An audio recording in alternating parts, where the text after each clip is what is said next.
queda detenida por el asesinato de Hugh Crosney.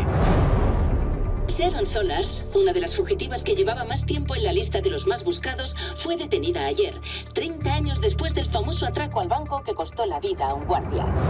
Llegas tarde. Si no estoy aquí, no pueden despedirme. ¿Quién es tu mejor periodista? Los informes revelan que el sospechoso de terrorismo Nicholas Sloan continúa en libertad. ¿Sigues teniendo aquella amiga en el FBI? No creo que quiera volver a hablarme. Tráeme algo y conservarás tu trabajo. ¿Qué ocurre? Estás muy raro. Estoy bien, cariño. ¿Me dejas ver el expediente por los viejos tiempos? ¿Crees que porque nos enrolláramos voy a darte acceso a las escuchas del FBI? ¿Qué escuchas? ¿Has hablado con Jim Grant? ¿Quién es Jim Grant?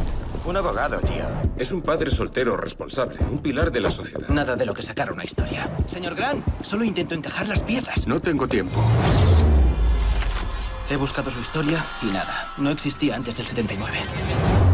Todos morimos, pero algunos volvimos. No vamos al colegio. Vamos a hacer un viajecito. Está acostumbrado a huir. Tiene ventaja. ¡Los tengo en la escalera! ¡No se muevan! ¡Quietos! Hay chicos de nuestra edad asesinados por nuestro gobierno. Cometimos errores, pero teníamos razón. Vamos a acabar con esa gente y espero que tú no te interpongas. ¿Qué vas a hacer? Mi trabajo. Han entrado en mi piso. Están cabreados porque hago su trabajo mejor que ellos. Hijo, vas a hacer mucho daño a mucha gente. No tienes ni idea de cuánto. Yo no quiero tener nada que ver. ¿Mataste a ese hombre? Claro que no.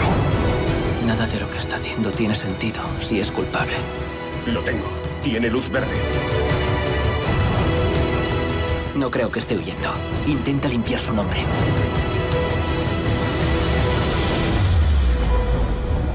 Los secretos son algo peligroso. Todos queremos conocerlos, pero al hacerlo descubrimos algo sobre nosotros. Espero que esté preparado.